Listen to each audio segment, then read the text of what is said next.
Rabarero twapfiriye. Tizama mahali tulifidia. Satani uzayi. Shetani yaraturonse. Iyo umuntu atitwararitse abo mu nzu ye. Nyakati mtu ashughulikiwa nyumbani. Sana sana familia yake. Uyo muntu ni pire Imana imubonye. Uyo mtu ni zaidi. Nofuma nteramana n'utizera kuruta uyu muntu. Mungu akimuona anasema afadhali nikae na ule hajaokoka pale ya huyu. Aho niho shetani yadufatiye. Hapo ndipo shetani alitukamatia. Nicho kituma tuvuga mu ndimi sans solution. Na ndiye maana tunasema mlugha bila jibu. Nicho kituma tusenga sans solution. Ndio maana tunaomba lakini hakuna jibu. Parce que Dieu nous considère comme les infidèles plus que même les fidèles. Imana idufasha nk'abapagani kurenza abapagani. Kubera ko tudafata soin. Maana hatushughuliki. Kubera ko tutitwararika. Maana hatushughuliki. Abo mu mazu yacu. Wakatika abo muri familia zacu. Mafamilia zetu. Mbega kwitwararika niki? Kushughulikia ni nini? Beshi baravuga ngo ninatunga nzofasha mama. Wengi wanasema nikitajirika ndamsaidia mama. Mama wanakene indege. Mama yako hahitaji avion. Arakene na nyene kunywa kinju nguko na utakinyoyo kuibomba. Anahitaji naye pia kunywa kinju, gisi we peke yako haukunywagi tena maji ya bombani. Umazini akirenga 10 unywa mazi ya kwa vyo mwibido. Mama warachanywa Nyabagere. Unamaliza miaka 10 unakunywa maji ya kwa vyo mbido, mama yako akingalikia anakunywa Nyabagere. La Bible déclare que tu es pire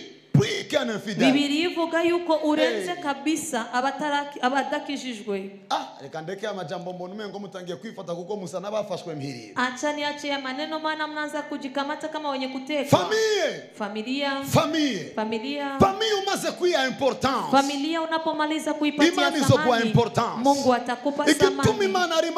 Kwa nini Mungu ni Mungu mwenye nguvu? Ni kubera ko Imana itwitwararika twese. Ni kwa maana Mungu anatushughulikia sote. Ikintu kiza kugira ukomeye mu mujyango. Kitu kinaweza kufanya nguvu kwa familia. Kwitwararika uwo mujyango. Ni kushughulikia hiyo familia. Ndasenze mu izina rya Yesu Kristo. Ninaomba kwa jina la Yesu Kristo. Ndasenze mu izina rya Yesu Kristo. Ninaomba kwa jina la Yesu Kristo. Imana tugarurire responsibility. Mungu aturudishie responsibility. Imana tugarurire responsibility. Mungu aturudishie responsibility. In the mighty name of Jesus. Jina la Yesu Kristo. Shirikiganza juvuga ngo Mana mbabarira. Tia mkono juu seme Mungu nisamehe. Mana mbabarira. Mungu nisamehe. Ndiko ndatahura. Niko naelewa. Kandi ngiye kuvyitwararika. Tena ninaenda vishughulikia. Amen aishobe kuba nini. Amen yako inaweza ikawa kubwa. Mari muzi kwa tamununuma tungishije uwundi ni Imana itunga abantu. Mulikuwa mnajua kwamba hakuna mtu anatajirisha mtu, ni Mungu anatajirisha. Anamfanya mwingine aishi, ni Mungu ndiye anatupa kuishi. Imana ni tuma tubaho. Ariko Imana irondera umugende kugira ngo ibesheho abantu. Lakini Mungu anatafuta tio ili asaidie watu kuishi. Nico gituma bose munshingiri naye. Na ndiye maana wote mnaweza mkashuhudia. Ugize mariage. Ukifanya ndoa. Ari akandi kajyangu datahuru kunu kuguruse ariko gatuma ushobe kugaburira umudamu wawe. Kuna kangine kamlango ambako hauelewi kamefungulika vipi, lakini unaweza ukalisha mke wako. Kumbe ni Imana igaburira abantu. Kumbe ni Mungu analisha. Ariko hari ibintu Imana itazoguha kire sibonye yuko ushoboye gukora ikigomba kwitwararika abantu. Kuna vitu Mungu hawezi akakupatia, isingekuwa tu kuona kama unaweza ukafanya mapenzi yake kushughulikia wengine. Urashoboye kugurira imiryango minini ku buzima bwawe. Leo unaweza ukafungua milango mikubwa mfamilia. Utangiye kwitwararika mama. Ukianza kushughulikia mama. Utangiye kwitwararika neza familia yako. Unashughulikia vizuri familia yako. Ndavuze ari imiryango igiye kuguruka. Ninasema kuna milango itafunguliwa. Kandi Imana nizoshigwa hejuru. Tena Mungu ndo atainuliwa. Irresponsabilite zacu. Irresponsibility zetu. Zatumye abanyavyaha mu miryango. Zilisababisha wenye zambi mfamilia. Aribo bitwararika abana ba mu miryango. Ndio wanashughulikia watoto wa mfamilia. Nico gituma musigaye mwumva ngo. Na ndiye maana mnasikia eti oncle yasambanye n'umukobwa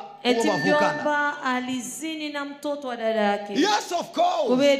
Kubera ko nitwigeje dufata responsibility. Maana hatukuchukua responsibility. Ako gakobwa kari kuronga makaye kuri wewe uvuga mu ndimi. Ako kabinti kangepata makaye kwako wewe unasema mluka. Ni risk yo gusambanywa nuwo muvukana yakaguriye makaye atavuga mu ndimi. Akaanguka mu risk ya kuzinishwa na ndugu yako ambaye hasemeki mluka. Nous sommes ici comme des chrétiens. Kandi turingaha nk'aba Kristo. Tulibaza yuko turiko turatabara. Tunajiwaza kwamba kumbe twarasamaye. Kumbe tumezuka. Nasanze gufasha. Nilikutana kusaidia. Bitasaba mamilioni. Haviombi mamilioni. Nasanze gufasha. Nilikutana kusaidia. Bisaba umutima. Inaomba kugira ngo Imana isuka mamilioni. Ili Mungu amimine mamilioni. Uyo musore. Uyo mvulana. Wamufasha kaja kwishuri. Unaweza msaidia akienda shule. Nizo mwamezi zawe zejo. Ndizo nguvu zako za kesho. Remember. Ibuka. Your family is your strength. Umuryango wawe nizo ngomezi zawe. Your family is you. Umuryango wawe ni wewe. Your family is the part of yourself. Umuryango wawe ni gice chiwawe wenyene. Tuvyuke nk'ishengero. Tuamke kama kanisa. I tell you the truth. Ndababwiza ukuri. Tuvyuke nk'ishengero. Tuamke kama kanisa. Nurindire. Usisubiri.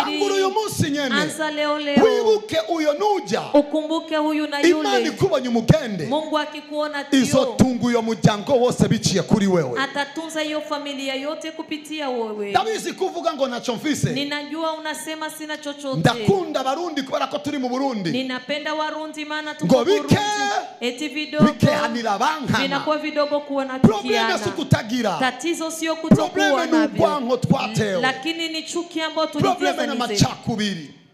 Tatizo ni ubaguzi. Ndakubije ukuri ndinga. Ninakwambia hakika nikiwa Tangura kugira abo hapa. witwararika. Anza kuona wale ambao Mugihe kigufi. unashughulikia katika muda Uzobona mchache. Imana ikongereza kugira ngo witwararike benshi. Utaona Mungu anakuongezea ili ushughulikie Ari wewe. ibintu bidasaba amasengesho. Kuna vitu haviombi maombi. Ndabonye iyerekwa. Ninaona maono. Reka ndayigisha ndayisigurako. Acha nifundishe Ugomba nikitafsiri. kwa mazi ya Nyabagera akatiri wawe. Ukitaka maji ya Nyabagera katie Nusenga. kwako. Hauombaji. Uracha umuferegi. Unakata mferegi. It's not prayer. Ntabwo ari amasenge. Cha agaserege.